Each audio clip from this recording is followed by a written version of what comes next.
Welcome to our lecture series on the British conquest of India. Today, we are diving into the fascinating period before 1857, starting with how a trading company managed to lay the foundation for an empire, beginning in the rich province of Bengal. To understand the British conquest, we have to look at the geopolitical landscape of the 18th century. By the late 1600s, the British had already sidelined their Portuguese and Dutch rivals. But the real turning point was the death of the Mughal Emperor Aurangzeb in 1707. His passing weakened the central authority in India, leading to the rise of numerous small, independent regional states. Both the English and the newly competitive French East India companies saw this fragmentation as a golden opportunity to grab political and territorial power, sparking a fierce rivalry in the 1740s. How exactly did a trading company conquer a subcontinent?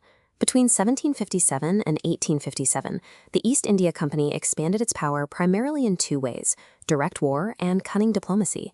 Interestingly, the company rarely launched unprovoked military attacks on unknown territories. Instead, they relied heavily on political and economic maneuvering. They used specific diplomacy tools, like Warren Hastings' ring-fence policy, Lord Hastings' policy of paramountcy, Wellesley's subsidiary alliance, and Lord Dalhousie's doctrine of lapse, to slowly extend their influence and weaken an Indian kingdom before finally annexing it. Here is a roadmap of the major conquests that consolidated British rule in India. The British systematically took control of key regions. They started with the conquest of Bengal, which provided the wealth needed for further expansion. From there, they moved to consolidate power in the Mysore state, conquered Sindh and Punjab, and subdued the Maratha state. Throughout this process, the specific policies of various governor-generals played a pivotal role in shaping the empire. Let's focus on the British conquest of Bengal, a crucial 8-year period from 1757 to 1765. During the 1750s, the English East India Company's growing commercial greed led to direct clashes with the local rulers, known as Nawabs. In just 8 years, power completely shifted from the Nawabs to the British. 3 different Nawabs, Siraj-ud-Dawla, Mir Jafar, and Mir Qasim, tried to rule, but all failed to maintain their sovereignty. While their personal failures played a part, it was the overall decline in administrative efficiency during the 18th century that truly caused the independent Bengal state to collapse. Why was Bengal so important? Simply put, it was the most fertile and wealthiest province in all of India. Its immense resources attracted Dutch, French, and English traders alike. For the British, Bengal was an economic goldmine. They exported massive quantities of cotton textiles, silk, indigo, and saltpeter, which made up the bulk of British exports from India. The company held a strict monopoly on trade between India and Europe. However, their employees, who were paid very low official salaries, were allowed to conduct private trade within India. This private trade was incredibly lucrative, making a posting in India highly desirable. A major catalyst for future conflict was the Royal Firman, or decree, issued by Mughal Emperor Farrukh Siyar in 1717. This decree granted the East India Company 2 massive privileges in Bengal: the freedom to import and export goods without paying taxes, and the right to issue passes, known as dastaks, to ensure the smooth movement of these goods. But there was a catch. These valuable privileges were strictly for the company's official foreign trade. The company's servants were still legally required to pay the exact same taxes as Indian merchants when conducting their own private internal trade. Naturally, the local provincial governors hated this arrangement. First, it caused a massive loss of state revenue. The company was exporting over 50,000 pounds worth of goods a year, completely duty-free, in exchange for a measly annual payment of 3,000 rupees. Second, and more importantly, the company's servants blatantly abused the system. They used the official dastaks to illegally evade taxes on their private trade. They even sold these passes to Indian merchants, which created unfair competition and further drained the Nawab's treasury. This blatant misuse made the 1717 Firman a perpetual source of conflict. Previous Nawabs had managed to suppress this misuse, but things boiled over when Siraj-ud-Dawla became Nawab of Bengal in 1756. He demanded the English trade fairly, but the British flatly refused. Why? Because they were feeling incredibly confident after defeating the French in the Second Carnatic War, and they had realized that the Indian regional states were militarily weak. The Nawab had a long list of valid grievances: the ongoing tax evasion, the British building military fortifications in Calcutta without his permission, their sheltering of a wealthy fugitive named Krishna Das, and their generally disrespectful attitude. The absolute breaking point came when the British began heavily fortifying Calcutta, anticipating another war with the French. Siraj-ud-Dowlah feared that if the European powers fought on Bengal's soil, his territory would be devastated. So he issued a strict ultimatum. Both the English and the French must demolish their fortifications immediately. The French obeyed. The English refused. Seeing this as a direct attack on his sovereignty, the Nawab took decisive action. He seized the English factory at Qasem Bazar, marched his army to Calcutta, and successfully occupied Fort William on June 20th, 1756. Following the capture of Fort William, an event occurred that became infamous in British history, the Black Hole Incident. According to John Halwell, a British surgeon, 146 prisoners of war were crammed into a tiny 18 by 14-foot room overnight. He claimed that 123 of them died from suffocation and dehydration. However, modern historians like J.H. Little argue that this account was a gigantic hoax, exaggerated beyond all proportion to drum up anti-Indian sentiment. Little suggests that only a few men were actually confined, and those who died succumbed to battle wounds, not suffocation. After taking Calcutta, the Nawab celebrated and left, allowing the surviving English officials to escape to Fulta near the sea. While waiting for military reinforcements from Madras, the British didn't just sit idle. They engaged in espionage. They secretly allied with powerful, disaffected men within the Nawab's own court. This included his military commander Mir Jafar, the wealthy merchant Amir Chand, and Jagat Seth, the biggest banker in Bengal. Robert Clive, leading the British forces, struck a treacherous deal. He promised to install Mir Jafar as the new Nawab if Mir Jafar helped the British overthrow Siraj-ud-Dowlah. Soon, a strong naval and military force arrived from Madras, led by Admiral Watson and Colonel Clive. They launched a surprise attack and easily recaptured Calcutta in early 1757. Shocked by this sudden reversal, Nawab Siraj-ud-Dowlah was forced to sign the Treaty of Ali Nagar on February 9th. On paper, the Nawab maintained his sovereignty, but the terms heavily favored the British. The treaty restored all their previous trade privileges, allowed them to trade duty-free, permitted them to build more fortifications, and even gave them the right to mint their own coins. But the British were not satisfied with the treaty. They wanted total control. To justify a war, they presented the Nawab with an impossible set of demands. The two sides met at the Battle of Plassey on June 23, 1757. However, it was a battle in name only. Because of the secret conspiracy, a massive portion of the Nawab's army, commanded by the traitor Mir Jafar, simply stood by and refused to fight. Despite the brave efforts of loyal commanders like Mir Madan and Mal, the Nawab's forces were crushed. Siraj-ud-Dowlah fled, but was captured and executed. With Siraj-ud-Dowlah dead, the British installed their puppet, Mir Jafar, as the new Nawab of Bengal. In return for the throne, Mir Jafar agreed to a highly unequal partnership. He guaranteed and even expanded the company's commercial privileges, while the company falsely promised not to interfere in his government. The financial rewards for the British were staggering. They gained free trade rights across Bengal, Bihar, and Orissa. They were granted the zamindari, or land revenue rights, for the 24 Parganas district. On top of that, Mir Jafar had to pay an enormous sum of over 17 million rupees as compensation. The Battle of Plassey is one of the most significant turning points in Indian history. It marked the true foundation of British rule in the subcontinent. Almost overnight, the East India Company transformed from a mere trading enterprise into a territorial colonial power. The Nawab of Bengal was reduced to a dependent puppet. The battle also exposed the deep, exploitable factionalism within Indian royal courts. Most importantly, controlling Bengal allowed the British to extract immense wealth. They used this endless stream of revenue to build a massive modern army, which they would soon use to conquer the rest of India. Following Plassey, the company ruthlessly exploited Mir Jafar's dependence on their military. The directors in London ordered that Bengal's revenues be used to pay for the expenses of the Bombay and Madras presidencies, and even to purchase the company's exports. The financial demands were endless, and Mir Jafar simply couldn't pay. Desperate, he secretly conspired with the Dutch to oust the British. But the British discovered this and crushed the Dutch at the Battle of Badara in 1759. Furious at his betrayal and his empty treasury, the British forced Mir Jafar to abdicate in 1760, replacing him with his son-in-law, Mir Qasim, setting the stage for the next major conflict. Picking up right where we left off, let's look at Mir Qasim's initial actions after being placed on the throne of Bengal. At first, he played the part the British expected.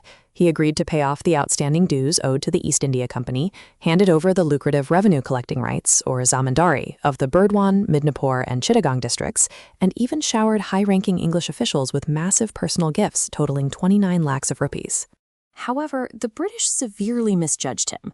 Mir Qasim was not a puppet. He was an able, efficient, and strong ruler who was absolutely determined to free Bengal from foreign control.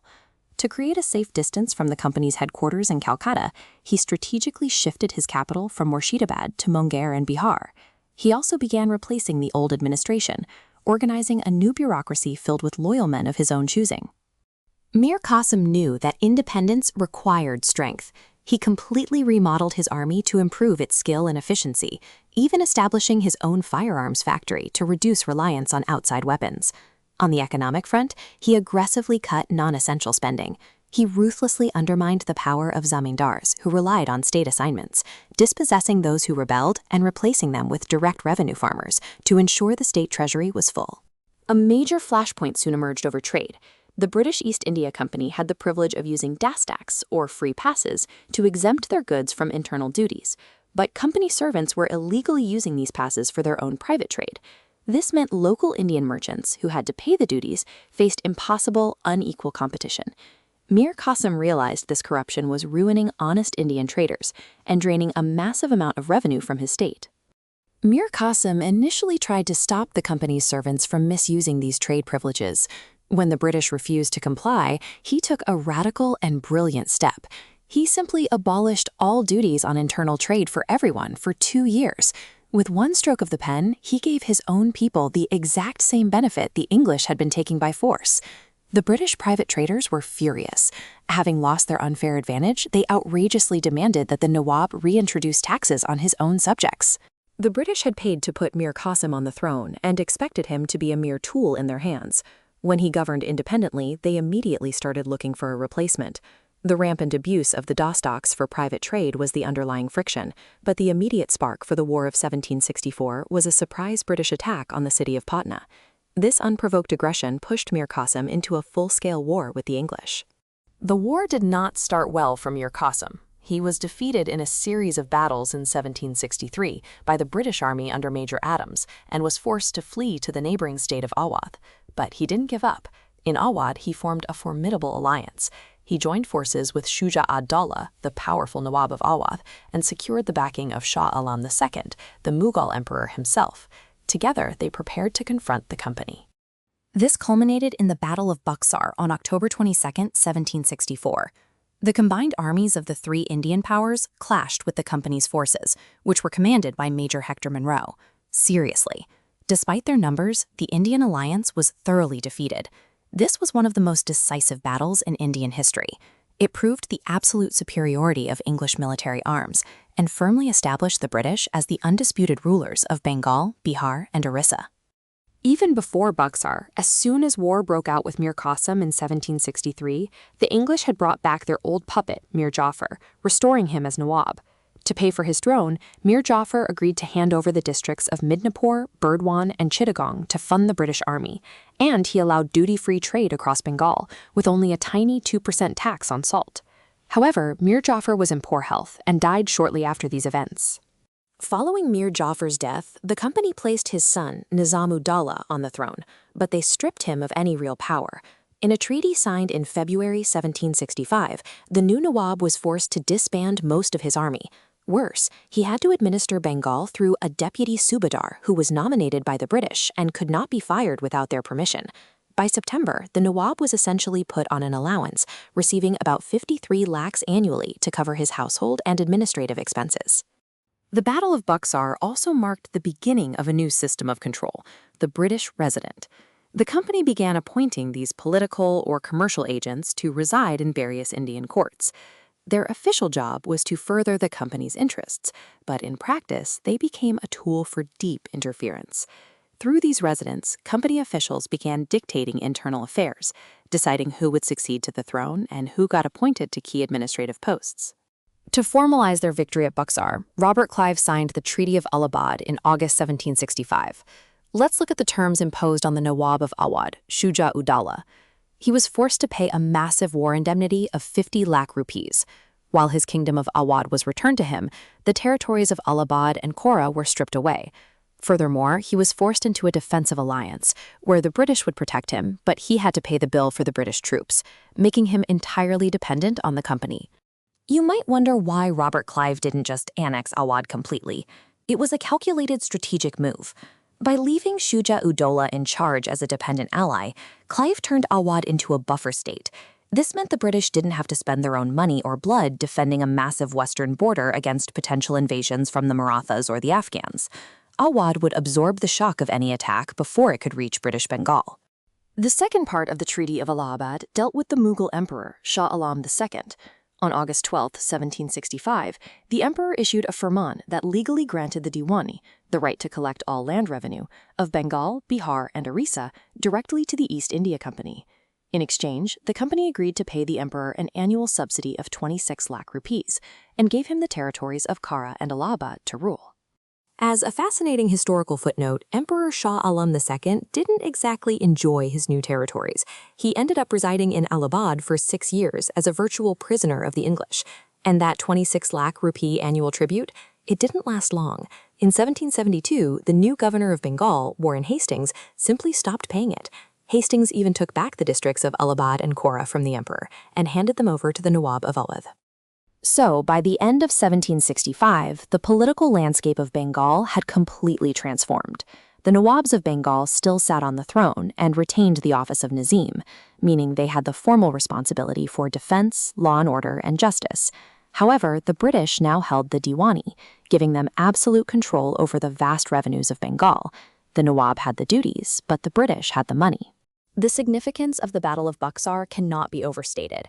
While Plassey started the process of political transformation, Buxar completed it, giving the British total political control over Bengal. Crucially, the British no longer needed to bring gold from Europe to buy Indian goods. They simply used Bengal's own tax revenue to purchase goods for export. It sealed the fate of the Nawabs and signaled to the rest of the subcontinent that British rule was inevitably spreading. To cement this timeline in your mind, let's look at a question from the 2005 UPSC exam. It asks for the correct chronological order of these 18th century battles. If you recall our previous discussions, the Battle of Ambor was in 1749, Plassey was in 1757, Wandiwash was in 1760, and Buxar, as we just covered, was in 1764. Therefore, the correct sequence is option B. This bizarre separation of money and duty was formalized by Robert Clive in 1765 as the dual system of administration, or the rule of two. Under this system, the company acted as the Diwan, directly collecting the revenues. The Nawab handled the Nizamat, or law and order, but even this was controlled by the company, who nominated the deputy Subadar. In fact, the exact same person often acted as both the deputy Diwan for the British and the deputy Subadar for the Nawab. This dual system held a massive, cynical advantage for the British. They held all the real power and all the money, but had absolutely zero responsibility for the welfare of the people. On the flip side, the Nawab and his officials had the immense responsibility of running the state, but lacked the financial power to actually do it. Consequently, whenever there was bad governance or public suffering, the powerless Nawab took all the blame. Unsurprisingly, this system was a disaster. The company's indirect rule was deeply unjust and rampant with corruption. With the Nawab unable to act and the company unwilling to care, the welfare of the Bengali people was completely ignored. The administrative abuses became so severe and obvious that in 1772, Warren Hastings officially abolished the dual government, finally stepping out from behind the puppet Nawabs to begin the direct administration of Bengal by the company. The consequences of those 7 years of dual government were catastrophic for Bengal. The relentless drain of wealth led to the severe impoverishment of what was once India's richest province. Remember, the company entirely stopped bringing bullion from England. They simply took the tax money from the Bengali peasants, used that exact same money to buy goods from Bengali weavers, and then shipped those goods abroad for a 100% profit margin. This economic bleeding left the region incredibly vulnerable. In 1770, Bengal experienced a devastating famine, triggered initially by a lack of rainfall, but it became one of the most catastrophic famines in human history, precisely because of the dual administration. The company continued to ruthlessly collect taxes even as crops failed. Hundreds of thousands starved, and nearly 1/3 of Bengal's entire population perished, while the British extracted their revenues. While Bengals starved, company officials were getting unimaginably rich. After Plassey and Buxar, the puppet Nawabs were forced to hand over vast sums as personal gifts to British officers. These East India Company clerks and soldiers suddenly had visions of living like royalty. When they returned to Britain, they bought massive estates, led flashy lives, and flaunted their new riches. The British public, both jealous and disgusted, mockingly called them nabobs, an anglicized corruption of the word nawab. The ultimate example of a nayab was Robert Clive himself. He arrived in India in 1743 as a lowly clerk, but through military victories at Arcot and Plassey, he laid the foundation of British power in India. Serving twice as governor of Bengal, he amassed a staggering personal fortune, leaving India in 1767 with over £400,000, billions in today's money. However, his vast wealth drew the suspicion of the British Parliament, who cross-examined him in 1772. Though acquitted, a disgraced Clive committed suicide in 1774. Next, we will examine how this growing British ambition led to direct interventions in Mysore and the Maratha territories. Moving right along, let's examine the landscape of 18th century India. The British didn't just walk into a peaceful subcontinent. They entered a region already consumed by an intense power struggle. Following the decline of the Mughal Empire, regional powers like Mysore, the Marathas, the Carnatic, and Hyderabad were constantly at each other's throats, driven by the desire to expand their territories and extract more revenue. For instance, Maratha Peshwas like Baji Rao and Balaji Baji Rao repeatedly defeated the Nizam of Hyderabad. Madhav Rao even forced both the Nizam and Mysore's Hyder Ali to pay tribute. However, the balance of power was fragile. When Madhav Rao died, Hyder Ali quickly struck back to regain his lost lands. This constant internal hostility was the perfect opening for the British. Instead of facing a united front, the British found local rulers willing to ally with them to defeat their regional rivals. The British East India Company was at its core a business. Their primary motivation for intervening in the affairs of Mysore and the Marathas was commercial gain. The British government needed the financial returns from India and favored an aggressive expansionist policy to protect those interests. The volatile political situation provided the perfect excuse to step in. In the case of Mysore, the British had several specific concerns. First, Hyder Ali and his son Tipu Sultan controlled the highly lucrative trade along the Malabar coast, which directly threatened British profits. Second, Mysore's proximity and military strength were a constant threat to the British stronghold in Madras. Third, Mysore had formed an alliance with the French, the bitter global rivals of the British. Finally, after 1784, there was a massive boom in the cotton trade flowing from Gujarat through Bombay to China. The British needed absolute stability and control in the western and southern regions to protect this vital trade route. To justify their aggressive military expansion to the public back home and to the Indian populace, the British needed a compelling narrative. They couldn't simply state they were conquering for profit. Instead, they argued that many of the contemporary Indian rulers were oppressive tyrants who had illegitimately seized power from rightful dynasties. The British positioned themselves as liberators, claiming their conquests would restore the Indian people to their full religious and civil rights. A prime example of this propaganda was their stance on Mysore. The British argued that their ultimate goal was not to annex Mysore for themselves, but to overthrow the usurper Hyder Ali and restore the rightful Hindu Wadiyar dynasty to the throne. This brings us to the Anglo-Mysore Wars, a series of 4 grueling conflicts fought between the British East India Company and the rulers of Mysore, Hyder Ali, and later his son, Tipu Sultan. These wars spanned over 3 decades. The first war took place from 1767 to 1769. The second, under Governor-General Warren Hastings, lasted from 1780 to 1784. The third, overseen by Lord Cornwallis, occurred between 1789 and 1792. Finally, the fourth and decisive war was fought in 1798 and 1799, under Lord Richard Wellesley. Let's break down how each of these conflicts unfolded.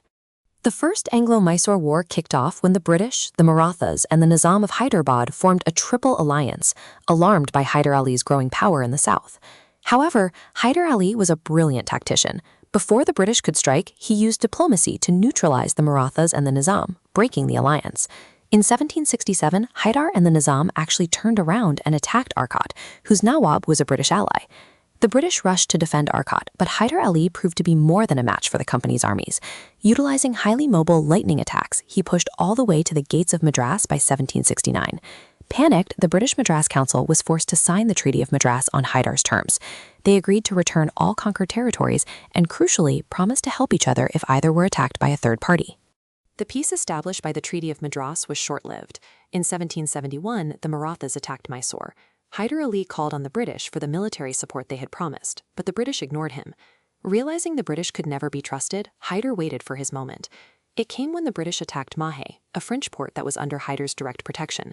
Furious, Hyder declared war in 1780, sweeping through the Carnatic and inflicting heavy defeats on the British. But Warren Hastings used diplomacy to save the company. He bribed the Nizam with the Guntur district and signed the Treaty of Salbai with the Marathas, isolating Mysore. In 1781, British General Ayar Kut defeated Hyder at Porto Novo. Hyder Ali died of cancer the following year, leaving his son Tipu Sultan to continue the fight. Needing time to consolidate his new rule, Tipu agreed to the Treaty of Mangalore in 1784, which essentially reset the borders to their pre-war status. The Third Anglo-Mysore War was sparked by a regional dispute. Tipu Sultan had a conflict with the neighboring state of Travancore. When Tipu attacked Travancore in 1789, the British, who were allied with Travancore, immediately declared war on Mysore. This time, Governor-General Lord Cornwallis made sure he had overwhelming numbers. He successfully negotiated with the Marathas and the Nizam to join the British forces against Tipu. Facing this massive combined army, Tipu suffered a severe defeat. He was forced to sign the humiliating Treaty of Seringapatam in 1792. The terms were brutal. Tipu had to hand over half of his entire kingdom to the British and their allies, pay a massive war indemnity of 330 lakh rupees, and heartbreakingly, surrender 2 of his young sons as hostages to the British until the debt was paid. Tipu Sultan never forgot the humiliation of Seringapatam. After paying off the massive indemnity and securing the release of his sons, he immediately began plotting his revenge. Knowing he couldn't defeat the British alone, he sent secret diplomatic missions to Afghanistan, Arabia, Turkey, and the French, trying to build a massive anti-British coalition. When Governor-General Lord Wellesley discovered this, he was furious. Wellesley demanded that Tipu sign a subsidiary alliance, which would effectively strip Mysore of its independence. Tipu flatly refused. In response, the British launched a massive coordinated invasion in 1798. The Bombay army attacked from the west, while the Madras army, led by the Governor-General's brother, Arthur Wellesley, pushed Tipu back to his capital. Refusing to surrender on humiliating terms, Tipu Sultan met a hero's end, dying sword in hand while defending Seringapatam on May 4, 1799. With Tipu Sultan dead, the British completely dismantled the powerful state of Mysore. Nearly half of Tipu's vast territories were carved up and distributed among the British, the Marathas, and the Nizam as spoils of war. To maintain the illusion of restoring legitimate rule, the British took a small, landlocked portion of the kingdom and handed it back to the Wodeyar dynasty, the very family Hyder Ali had overthrown decades earlier. They placed a 5-year-old boy named Krishna Raja III on the throne, but this was independence in name only. A British resident was permanently stationed at the court, and the new child king was forced to sign a strict subsidiary alliance. This treaty explicitly gave the British Governor-General the authority to completely take over the state's administration whenever they deemed it necessary. Let's take a closer look at this subsidiary alliance system, as it was a masterstroke of British imperialism. On paper, it sounded like a protection pact. The British promised to defend an Indian ruler from both internal rebellions and foreign invasions. But the cost was exorbitant. The Indian ruler was forced to accept a permanent British military garrison inside their own territory and had to pay a massive annual subsidy to maintain those very troops. Essentially, the rulers were paying for their own occupation. If a ruler fell behind on these payments, which happened frequently because the costs were deliberately high, the British would simply seize a portion of their kingdom as compensation. It was a highly effective, seemingly legal method for the British to disarm local powers, extend their influence, and slowly annex the subcontinent piece by piece. The conclusion of the Fourth Anglo-Mysore War was a watershed moment in Indian history. It marked the absolute end of Hyder Ali and Tipu Sultan's dynasty, removing one of the most technologically advanced and fiercely independent obstacles to British rule. While the Wodeyars were restored, Mysore was now entirely dependent on the English. Crucially, Tipu's defeat permanently eliminated the threat of French intervention in India, securing British supremacy. The British grip on Mysore only tightened over time. In 1831, Governor-General William Bentinck invoked the terms of the subsidiary alliance to completely take over Mysore's administration, citing misgovernance. It wasn't until 50 years later, in 1881, that Lord Ripon finally restored administrative control back to the Wadiyar ruler. To consolidate this, let's quickly review the three major treaties that ended the first three Anglo-Mysore wars. The first war ended with the Treaty of Madras in 1769, which focused on restoring territories and a promise of mutual defense, a promise the British later broke. The second war ended in a stalemate with the Treaty of Mangalore in 1784, again restoring territories and releasing prisoners. The turning point was the Third War, ending with the devastating Treaty of Seringapatam in 1792, which stripped Tipu of half his land and imposed a crippling 330 lakh rupee indemnity. The Fourth War, of course, ended not with a peace treaty, but with Tipu's death and the total subjugation of Mysore. Let's test our understanding with a historical question from the 2004 UPSC exam. Look at these three statements. Statement 1 claims Ahmad Shah Abdali defeated Ibrahim Lodi at the Third Battle of Panipat. This is incorrect. Abdali defeated the Marathas, while Babur defeated Lodi in the first battle. Statement 2 says Tipu Sultan was killed in the Third Anglo-Mysore War. As we just learned, this is false. He died in the Fourth Anglo-Mysore War. Statement 3 states Mir Jafar conspired with the English to defeat Siraj-ud-Dawla at Plassey. This is historically accurate. Therefore, the correct answer is B, 3 only. Now let's shift our focus to the other major power in the region, the Marathas. The Maratha Empire had already suffered a massive blow at the Third Battle of Panipat in 1761. They managed to recover somewhat, but the premature death of their brilliant leader, Peshwa Madhavrao, in 1772, threw the Confederacy into chaos. Without a strong central authority, the various Maratha chiefs began fighting amongst themselves. The British eagerly exploited this internal disunity, leading to three major Anglo-Maratha wars. The first occurred under Warren Hastings from 1775 to 1782, the second under Lord Wellesley from 1803 to 1805, and the final crushing war under Lord Hastings from 1817 to 1819. The First Anglo-Maratha War began due to an intense internal power struggle for the position of Peshwa, the prime minister and de facto ruler of the Marathas. On one side was the infant Madhavrao II, supported by the powerful minister Nana Fadnis. On the other was Raghunath Rao, who desperately wanted the throne. Failing to capture power himself, Raghunath Rao went to the British in Bombay. In 1775, they signed the Treaty of Surat, where Raghunath traded vital territories like Bassein and Salsette for 2,500 British soldiers. However, Governor-General Warren Hastings in Bengal thought this was a terrible idea and cancelled the treaty. Instead, Hastings sent an envoy to sign the Treaty of Porandar in 1776 with Nana Fadnis, officially recognizing the infant Madhavrao II as Peshwa, giving Raghunath Rao a pension, but crucially keeping the territory of Salsette for the British. The British officials in Bombay were furious that Hastings had overwritten them. They ignored the Treaty of Purandar and marched their army toward Pune to install Raghunath Rao anyway. This was a disaster. The Marathas trapped and defeated the British at Talegaon Wadgaon, forcing them to sign the humiliating Convention of Wadgaon, which demanded the return of all territories the British had taken since 1773. Warren Hastings flatly refused to recognize this surrender.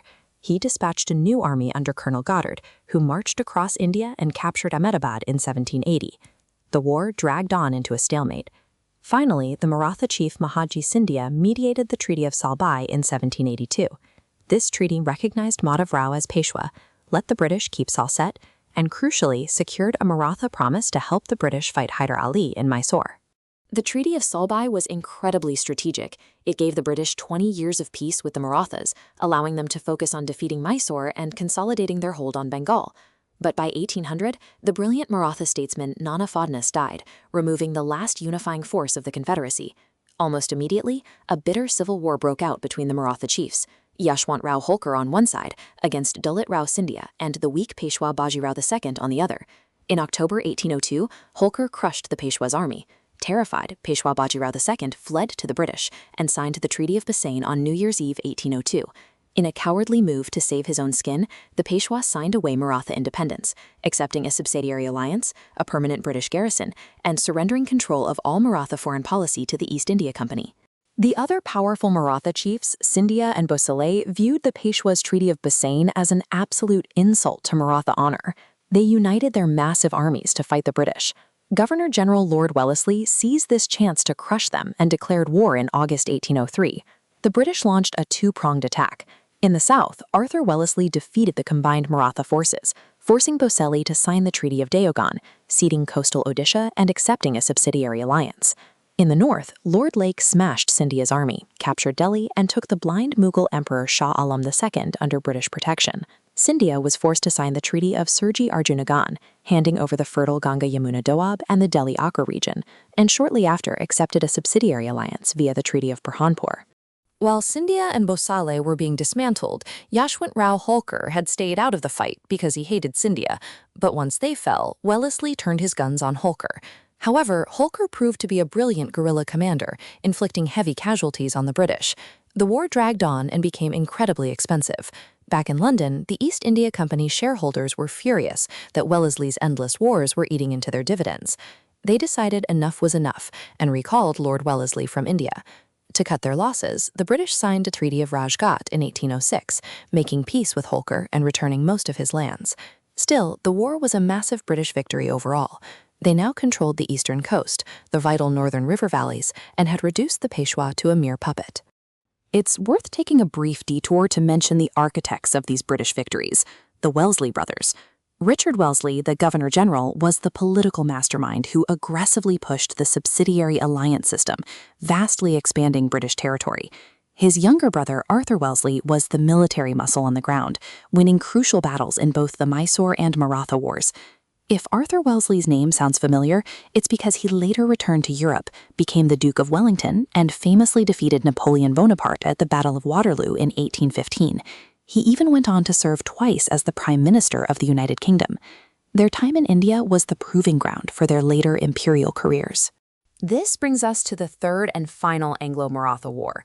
Peshwa Baji Rao II soon realized he had made a terrible mistake signing the Treaty of Bassein. He thought the British troops would help him crush his internal rivals, but instead he found he had zero actual authority. The British constantly undermined him.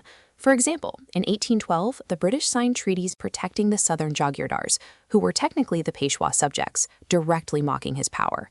Tensions boiled over in 1815 when Gangadhar Shastri, an envoy under British protection, was murdered by the Peshwa's minister. The British forced the Peshwa to surrender his minister, and knowing the Peshwa was plotting a rebellion, they forced him to sign the humiliating Treaty of Poona in 1817, officially stripping him of his title as the supreme head of the Maratha Confederacy. Desperate to regain his independence and prestige, Peshwa Baji Rao II finally snapped.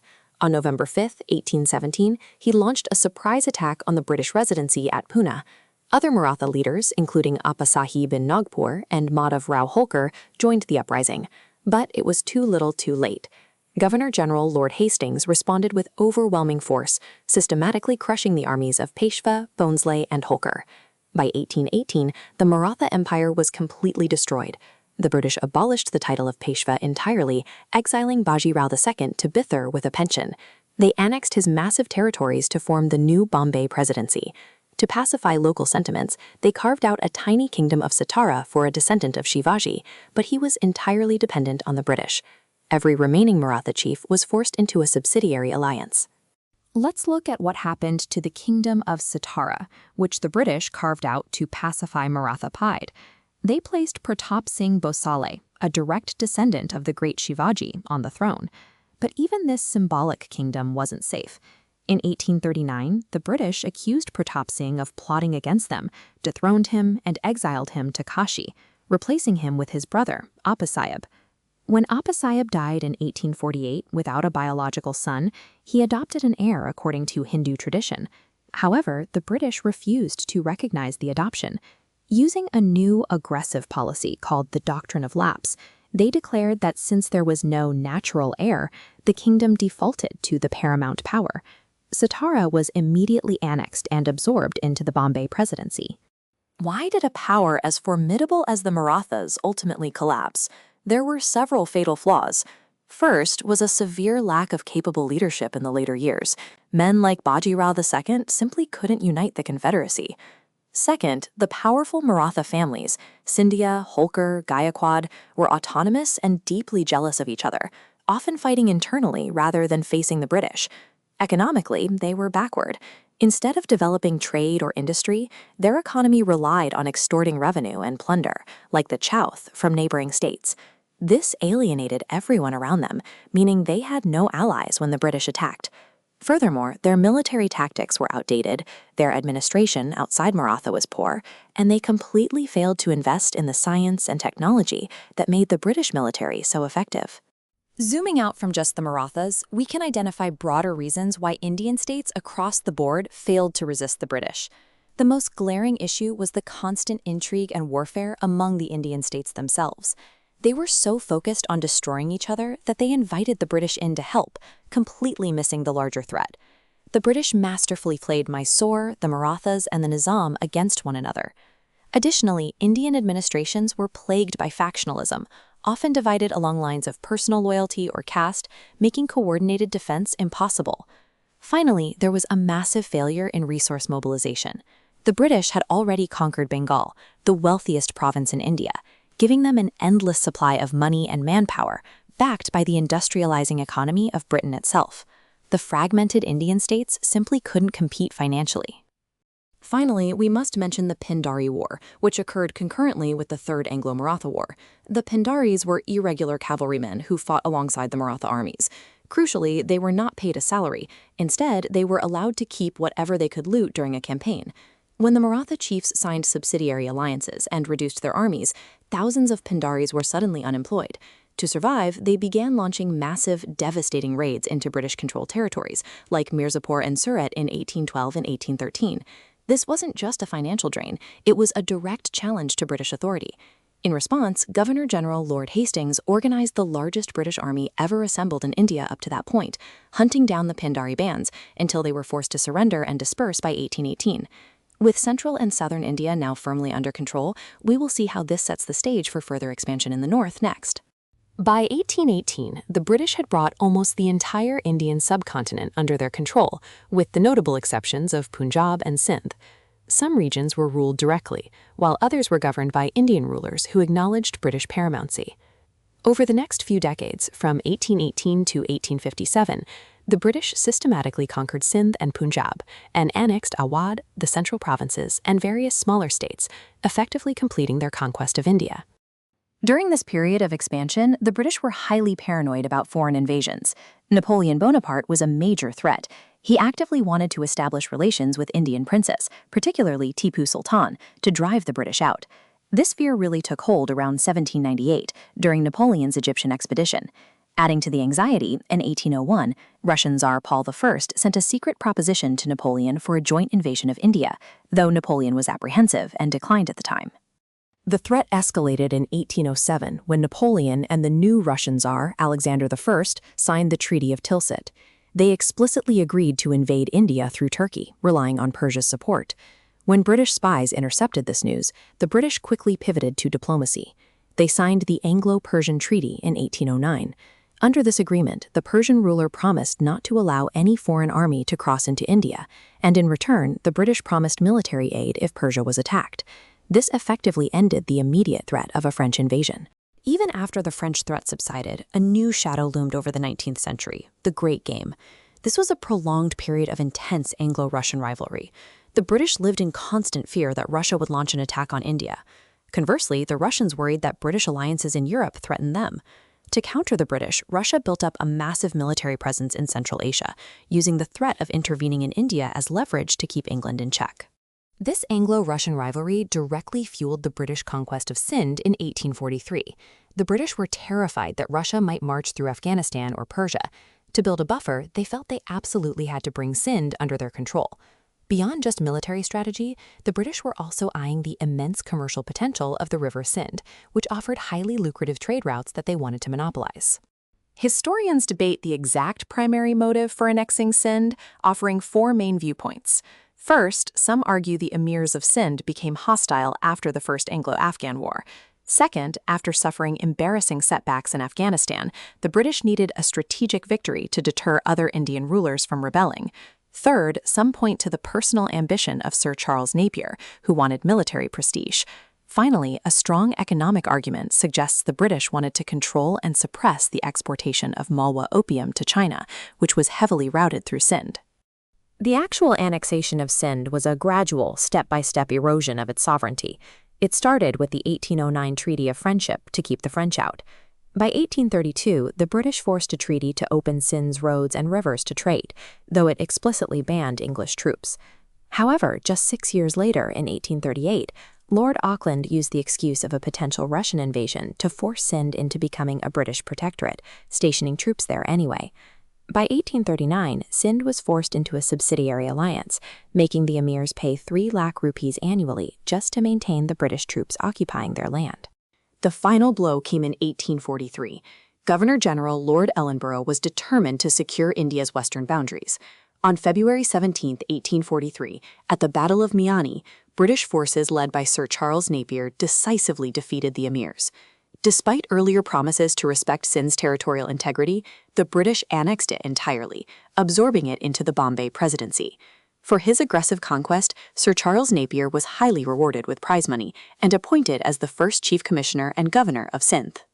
Moving north to Punjab, the British initially wanted to use Maharaja Ranjit Singh's kingdom in Lahore as a buffer state against a potential French invasion. But once the French threat faded, their attitude shifted. In 1809, they pressured Ranjit Singh into signing the Treaty of Amritsar, also known as the Minto-Metcalfe Treaty. This established the Sutlej River as a hard border. The British claimed the cis-Sutlej states to the east, while Ranjit Singh was restricted to the trans-Sutlej territories to the west, though he was allowed to expand northward into Kashmir and Peshawar. For decades, peace held, but after Maharaja Ranjit Singh died in 1839, Punjab descended into political instability, corruption, and anarchy. By 1843, his youngest son, Dalip Singh, was crowned, but the government was weak. The fiercely patriotic but undisciplined Sikh army took matters into their own hands and crossed the Sutlej River in December 1845. Governor-General Lord Hardinge immediately declared war. Despite the Sikh army fighting with incredible heroism, they were doomed by their own leaders. Prime Minister Raja Lal Singh and Commander Misar Tej Singh turned traitor, secretly collaborating with the British. Defeated by betrayal, the Sikhs were forced to sign 3 humiliating treaties in 1846. The Treaty of Lahore stripped them of the Jalandhar Jawab, imposed a massive 1 crore rupee indemnity, and crippled their army. Because the Sikhs couldn't pay the full indemnity, the British simply took Kashmir and sold it to Maharaja Gulab Singh for 75 lakh rupees under the Treaty of Amritsar, creating the princely state of Jammu and Kashmir. Finally, the Treaty of Bairowal placed a British resident in Lahore with absolute authority, effectively reducing Punjab to a British dependency. The British, however, were not satisfied with indirect rule. They wanted total control. The opportunity arose in 1848 when local Punjabi leaders, tired of British interference, began to revolt. When 2 British agents were murdered by an angry mob in Multan during a taxation dispute, it triggered the Second Anglo-Sikh War. By 1849, the Sikh forces were entirely defeated. Governor-General Lord Dalhousie officially annexed Punjab, swallowing up the very kingdom the British had claimed they were protecting. The fate of the young Maharaja Dalip Singh is quite tragic. He was the last ruler of the Sikh Empire, crowned at just 5 years old. After the British annexed Punjab, they exiled him and his mother, Maharani Jind Kaur. They eventually separated him from his mother, shipped him to England, and raised him as a Christian.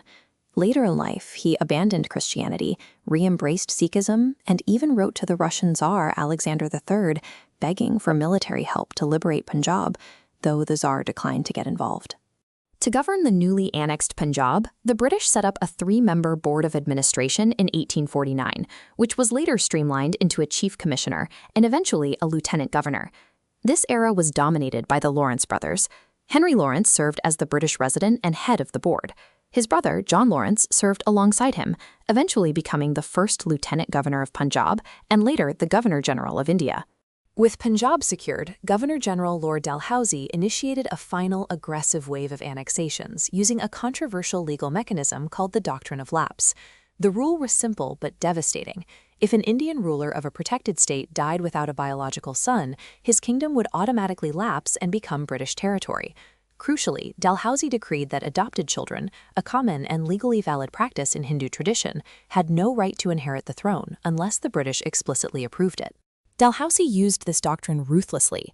Satara was the very first victim in 1848 when King Apasahib died. He had adopted a child on his deathbed, But because he didn't ask British permission, Dalhousie seized the state. This was followed by Sambalpur in 1850, Udaipur in 1852, Nagpur and the famous state of Jhansi in 1854, and Tanjore and Carnatic in 1855.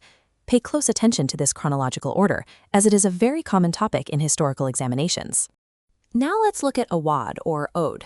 The British relationship with Awadh was long and complex. Following the Battle of Buxar in 1765, the Nawab was forced into a subsidiary alliance. He had to pay for British troops, accept a British resident at his court, and limit his foreign relations.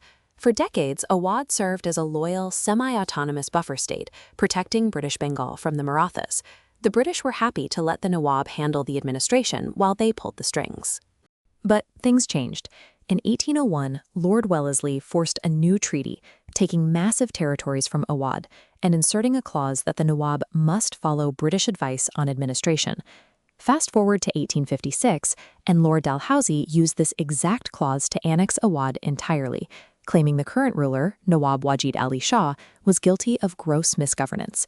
While the administration was indeed poor, the British had been secretly running the show for 50 years. The real reason for annexation? The British wanted Awadh as a captive market for Manchester-manufactured goods and a source of raw cotton. How did a trading company conquer an entire subcontinent in less than a century? There are several key reasons.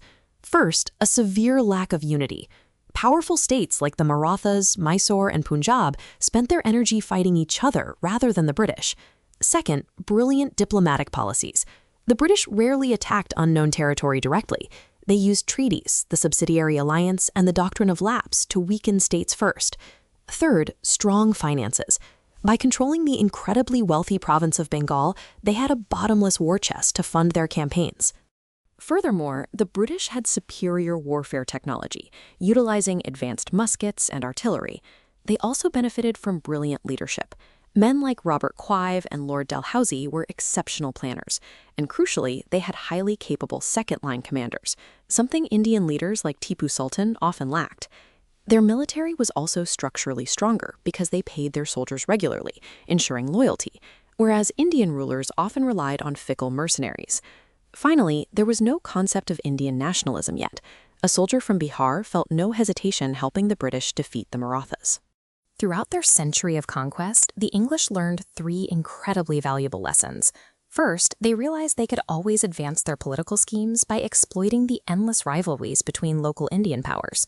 Second, they learned that a small, disciplined infantry armed with modern Western artillery could easily rout massive, old-style Indian armies. Third, and perhaps most importantly, they realized that because there was no unified nationalism, they could hire Indian soldiers, train them in the European style, and use them to conquer India itself. To keep all this straight, here is a quick reference of the key governors-generals and the major conflicts they oversaw. Warren Hastings handled the early Maratha and Mysore wars. Cornwallis and Wellesley continued the push against Mysore, with Wellesley finally defeating Tipu Sultan. Lord Hastings crushed the Marathas for good. Later, Ellenborough took Sindh, Harding fought the First Sikh War, and Dalhousie finished the job by annexing Punjab after the Second Sikh War. Amidst all these conquests, we must highlight an incredible unsung hero, Rani Velu Nachiyar, the Queen of Sivagangai in Tamil Nadu. Known as the Brave One, she was the very first queen to actively oppose British rule. After her husband was killed by the British, she allied with Hyder Ali, built the first ever army of trained women soldiers, and actually won a war against the British in 1780. Remarkably, she also orchestrated the first ever recorded instance of a suicide bombing in India, successfully blowing up a British ammunition dump. To summarize this massive era of expansion, the British secured their financial base in Bengal through the battles of Plassey and Buxar. They eliminated the threat in the south by defeating Mysore and killing Tipu Sultan in 1799. They broke the power of the Marathas by 1819, abolishing the Peshwa. They then moved northwest, taking Sindh in 1843, and finally conquering the mighty Sikh Empire in Punjab by 1849. Any remaining independent states were systematically swallowed up using the doctrine of lapse. And that brings our comprehensive look at the British conquest of India to a close, from the initial foothold at the Battle of Plassey in 1757, through the subjugation of Mysore and the Marathas, all the way to the annexation of Awadh in 1856. This century-long timeline shows the relentless, calculated expansion of the East India Company. Understanding these treaties, wars, and policies is absolutely crucial for grasping how a simple trading company transformed into a massive imperial power.